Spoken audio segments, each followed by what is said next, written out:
July 26న ఉదయం 10 గంటలకు అమలాపురం గడియార స్తంభం సెంటర్లో కాపు ఉద్యమ నేత మాజీ మంత్రి స్వర్గీయ ముద్రగడ పద్మనాభం సంస్మరణ సభ జరుగుతుంది. పార్టీలు కులాలకు అతీతంగా అమలాపురం పార్లమెంట్ పరిధిలోని నాయకులు, ప్రజాప్రతినిధులు మరియు అభిమానులు పెద్ద ఎత్తున హాజరై నివాళులు అర్పించారని రాష్ట్ర కాపు రిజర్వేషన్ పోరాట సమితి నాయకులు నల్లా విష్ణుమూర్తి, నల్లా పవన్ కుమార్ కోరారు. కాపు జాతి కోసం తుది శ్వాస వరకు శ్రమించిన ఆయన ఆశయ సాధనకు అందరూ పాటుపడాలని పిలుపునిచ్చారు. అందరికీ నమస్కారం.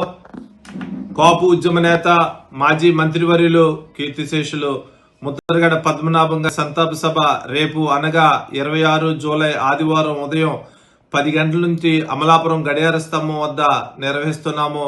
ఈ సంతాప సభకి పార్టీలకు అతీతంగా, కులాలకు అతీతంగా విచ్చేసి ఆ మహానేతకు నివాళులు అర్పించవలసిందిగా కోరుతున్నాం. నల్లా పవన్ కుమార్, రాష్ట్ర కాపు రిజర్వేషన్ పోరాట సమితి.